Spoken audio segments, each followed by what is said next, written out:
Hello students, कैसे हैं आप लोग। मैं SD. Rao Takshashila IAS academy से और फिर से आप लोगों के बीच मैं एक नया कंटेंट लेकर आया हूँ। और अभी जैसे कि मैंने आपको बताया था कि एक सीरीज़ मैंने आपके लिए चलाया है और ये गवर्नर जनरल का सीरीज़ है। इस गवर्नर जनरल में मैंने बैकग्राउंड आपको बताया था कि किस तरह से बंगाल में गवर्नर जनरल का आगमन हुआ, और इसमें मैंने ये भी बताया था कि पलासी का युद्ध कब हुआ, बक्सर का युद्ध कब हुआ। बक्सर के युद्ध में हम लोगों ने देखा कि किस तरह से देसी अलायंस धराशायी हो गया, और धराशायी हो जाने के बाद भारत में कंपनी को एक मौका मिल गया, और कंपनी को एक मौका जो मिल गया उसके बाद कंपनी ने पीछे मुड़कर कभी नहीं देखा। ठीक है, लगातार वह विकास पर विकास करता चला गया, भारत के अधिकतम क्षेत्रों को कब्जा करते चला गया। और इसमें से आप लोगों ने देखा कि किस तरह से लॉर्ड क्लाइव को बुलाया गया, इंग्लैंड से बुलाया गया है उसको दोबारा संधि करने के लिए। और दोबारा संधि करने के लिए जब उसको बुलाया गया तो इलाहाबाद की संधि, 2 संधि उसने किया, और एक संधि को उसने इतनी खूबसूरती से किया, इतनी खूबसूरती से किया कि इसमें सारे के सारे बंगाल को उसने निगल लिया। ठीक है, और उसके बाद यहाँ पर द्वैत शासन लागू कर दिया गया। इसलिए इस संधि में कई शर्तें, 1765 का जो 16 अगस्त की संधि है उसमें कई शर्तें देखी गई। ठीक है, और उस शर्तों में हमने देखा कि किस तरह से लॉर्ड क्लाइव ने शाह आलम द्वितीय को पूरी तरह से खेल लिया, और उसको कहा गया कि देखिए आप तो नाहक युद्ध लड़ लिए, आपको तो युद्ध लड़ने का कोई काम था नहीं, आप तो अवध के दरबार में ऐसे भी बैठे हुए ही थे। ठीक है, अच्छा चलिए कोई बात नहीं, युद्ध अगर आपने जीत लिया तो भी मैं आपको क्या दे रहा हूँ। ठीक है, कंपनी आपको क्या दे रही है, तो कंपनी आपको 26 लाख रुपये वार्षिक का पेंशन दे रही है। ओके, कंपनी आपको क्या दे रही है, तो 26 लाख रुपये वार्षिक का पेंशन दे रही है। ठीक है, और कंपनी क्या करेगी आपको, तो अवध के नवाब से कड़ा और इलाहाबाद लेकर आपको दे दिया जाएगा। अब देखिए एरिया किसका है, मुगल सम्राट का ही। मुगल सम्राट के अंदर का ही नवाब कौन है, शुजा-उद-दौला। अवध के दरबार में कौन रह रहा है, शाह आलम द्वितीय। और फिर कंपनी देखिए कितनी होशियारी से शुजा-उद-दौला से ही कड़ा और इलाहाबाद लेकर दे दिया जा रहा है, किसको, मुगल सम्राट शाह आलम द्वितीय को। इसलिए हिंदुस्तान की ये सबसे बड़ी कमजोरी रह गई शुरुआती दौर से ही, कि जब मेरे ऊपर किसी ने एक तमाचा जड़ दिया तो बगल वाला जो मेरा दोस्त है वह देखकर हंस रहा है। ठीक है, उसको हमको एक तमाचा मार के उसको एक मिठाई खिला दिया, वो खुश हो गया। यही बात यहाँ पर है, शाह आलम द्वितीय के सामने शुजा-उद-दौला से क्षेत्र लेकर दे रहा शाह आलम द्वितीय को। इसका मतलब आप समझ रहे हैं, इसका मतलब आप समझिए कि भारत में दोनों को वह कमजोर बना रहा है, और दोनों को अपनी अपनी कमजोरी का एहसास अगर उस समय होता तो आज ये स्थिति होती नहीं। इसलिए शाह आलम खुश हो गया कि चलो हारने के बाद भी मुझे 26 लाख रुपये का वार्षिक पेंशन मिल गया। इसलिए क्वेश्चन रहेगा कि कौन सा मुगल सम्राट था जो पहला पेंशन प्राप्त करता था अंग्रेजों का, इसलिए शाह आलम द्वितीय। ठीक है, शाह आलम द्वितीय को जब इतना दिया गया तो शाह आलम द्वितीय को कहा गया कि अब आप क्या मुझे दे रहे हैं, मैंने तो आपको दिया, हारने के बाद भी इतना दिया आपको, आप क्या मुझे दे रहे हैं। इसलिए शाह आलम द्वितीय से कहा गया, और शाह आलम द्वितीय ने कहा कि बोलिए क्या देना है, मांगिए। इसलिए शाह आलम द्वितीय ने कंपनी को क्या दिया, तो कंपनी को दिया बंगाल, बिहार और उड़ीसा की दीवानी दी। ओके, कंपनी ने क्या दिया क्लाइव को, कंपनी ने क्लाइव को एक ही दिया लेकिन सॉलिड दिया, और वह क्या दिया, तो बंगाल,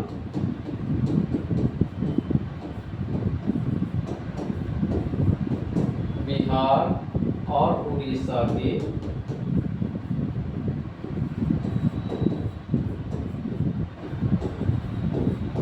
दीवानी। ओके, अब यहाँ से बंगाल में दो नवाब हो गया, एक कंपनी है और एक वहाँ का नजमुद्दौला नवाब है। अब इसमें से देखिए कहा जाता है इतिहास में कि बंगाल में दो शासक, ओके, बंगाल में कितने शासक, तो बंगाल में दो शासक। और दो शासक कौन कौन शासक हैं, तो बंगाल में दो शासक में हम लोग देख रहे हैं कि एक कौन है, एक कंपनी है, ओके, एक कंपनी है और एक हो गया कौन, तो एक हो गया बंगाल का नवाब। यानी अब बंगाल में लागू होने जा रहा है क्या, द्वैत शासन, डुअल एडमिनिस्ट्रेशन इसी को कहते हैं। इसलिए क्वेश्चन 2 आपका बनता है, एक क्वेश्चन बनता है कि बंगाल में द्वैत शासन कब लागू हुआ, और एक बनता है कि प्रांतों में द्वैत शासन की स्थापना कब हुई, ओके। एक क्वेश्चन बनता है कि बंगाल में द्वैत शासन की स्थापना कब हुई, तो बंगाल में द्वैत शासन की स्थापना कब हुई, 1765 में, ठीक है। और प्रांतों में द्वैत शासन की स्थापना कब, तो 1919 के अधिनियम से। इसलिए कई बार यह क्वेश्चन आ चुका है और हम क्या करते हैं कि अक्सर कंफ्यूज कर जाते हैं। अगर वहाँ प्रांतों का दिया रहे तो प्रांतों का 1919, और अगर दिया रहे कि बंगाल में द्वैत शासन की स्थापना कब, तो 1765 ईस्वी में, ओके। इसलिए अब हम लोग देखते हैं कि बंगाल में दो शासक हैं। बंगाल में कितने शासक हैं, तो बंगाल में दो शासक हैं। यह हो गया बंगाल हो गया। अब बंगाल में दो शासक है, कौन कौन सा, एक कौन है, तो एक कंपनी है, और कंपनी के पास कौन सा अधिकार है, दीवानी का अधिकार। दीवानी का मतलब क्या होता है, दीवानी का मतलब होता है वित्त विभाग। यानी आपके घर में आपके पिताजी अगर पूरा का पूरा मार्केटिंग आपको देखने के लिए कर रहे हैं, तो इसका मतलब सारा का सारा खजाना आपके पास है। मम्मी भी आपके पीछे घूमेगी, चाचा भी आपके पीछे घूमेंगे, दीदी भी आपके पीछे घूमेगी, ठीक है। इसलिए सब कुछ आप ही के पास है, उसी तरह सब कुछ यहाँ पर कंपनी के पास है, ओके। दूसरा जो यहाँ पर शासक है वह नवाब है। नवाब के पास क्या छोड़ दिया गया, तो नवाब के पास छोड़ दिया गया फौजदारी। फौजदारी मीन्स क्या, लॉ एंड ऑर्डर का। जैसे अभी आप देखते हैं कि एक डिस्ट्रिक्ट है और एक डिस्ट्रिक्ट में दो बॉस है, ठीक है। एक कौन बॉस हो गए, एक बॉस हो गए डीएम और एक बॉस हो गए एसपी। तो डीएम के पास क्या रहता है, पूरा का पूरा खजाना डीएम के पास रहता है। यानी टैक्स जितना कलेक्शन होगा वह किसके पास रहेगा, डीएम के पास। और पुलिस विभाग के पास क्या रहेगा, लॉ एंड ऑर्डर को संभालना। अब समझ लीजिए आप कि अगर पुलिस विभाग को हथियार खरीदना है या उसको और भी कुछ इक्विपमेंट खरीदना है, तो इसके लिए देखते हैं कि यह जो डीएम साहब जो हैं इनके पास जाता पूरा का पूरा रिकमेंडेशन जाता है, ये पूरा का पूरा अलॉटमेंट करते हैं। तो इस समय क्या था, यहाँ पर बंगाल में दीवानी भी नवाब के ही पास था और फौजदारी भी नवाब के ही पास था। तो नवाब जितना चाहे सेना रखे, जितना चाहे हथियार खरीदे, जिन भी क्षेत्रों में चाहे वह निवेश करे, सेना को आधुनिक बनाए। लेकिन अब वो बात नहीं रह गई। अब पूरा का पूरा पैसा यहाँ है और कंपनी कर रही है कि हम आपको लॉ एंड ऑर्डर चलाने के लिए दे रहे हैं कितना,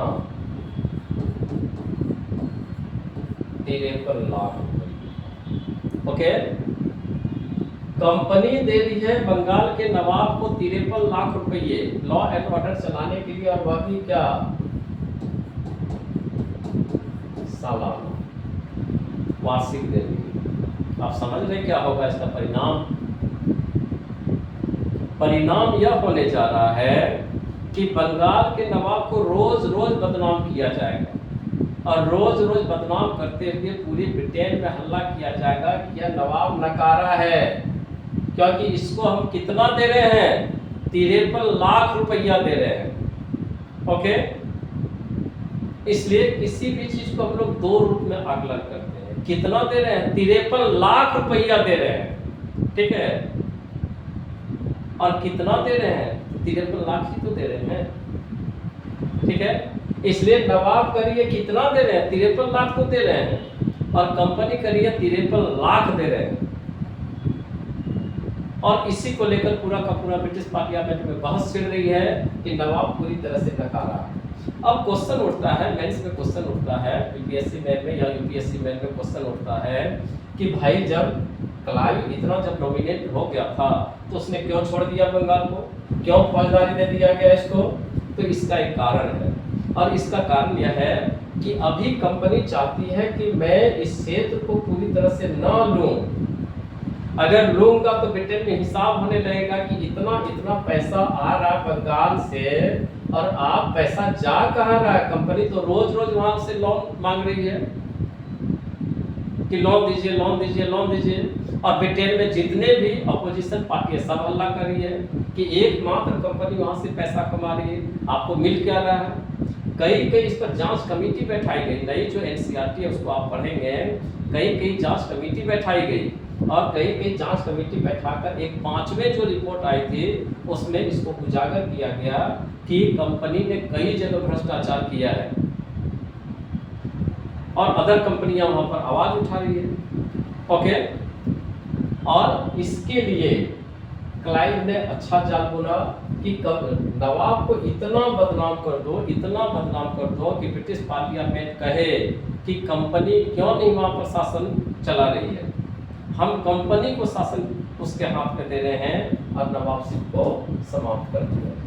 और इसी का परिणाम हुआ स्टूडेंट्स कि 1765 ईस्वी में जो मेरे पास यहाँ पर वैध शासन लागू हुआ था, इस वैध शासन को समाप्त कर दिया गया 1772 में। किसने? Warren Hastings. Okay, Warren Hastings ने इसको समाप्त कर दिया और अंततः ब्रिटिश पार्लियामेंट ने जो एक्ट बनाया 1777 ईस्वी में, उस 1777 ईस्वी के बाद बंगाल में एक गवर्नर जनरल की नियुक्ति की गई और 1777 के अधिनियम के द्वारा ही पूरा का पूरा बंगाल कंपनी के खाते में डाल दिया गया और यहीं से अंततः यानी अंतिम रूप से वैध शासन की समाप्ति। ओके, ये छोटा सा वीडियो है, बहुत महत्वपूर्ण वीडियो है। अगर आप इसको समझते हैं तभी आप समझ लीजिए कि नवाबशिप और बंगाल का जो गवर्नरशिप है इसको आप समझ सकेंगे, क्योंकि क्वेश्चन अब सीधे सीधे आने लगे। ओके, मैं बार बार आपको बता रहा हूँ कि आप मेरे ऐप पर जाएं, वहाँ मोर देन वीडियो आपको मिल जाएंगे और मैंने बीपीएससी संबंधित बहुत सारे कंटेंट वहाँ पर डाला हुआ है। खास करके अभी 69 का जो आपका सीरीज चल रहा है उसको मैं डाले जा रहा हूँ। जो भी करेंट सीरीज में बना रहा हूँ मैं खुद से क्वेश्चन बनाता हूँ, खुद से टाइप करता हूँ ताकि मैं संतुष्ट हो सकूँ। आप उसको लीजिए, वहाँ से काफ़ी फायदेमंद होगा। Okay, thank you, good night.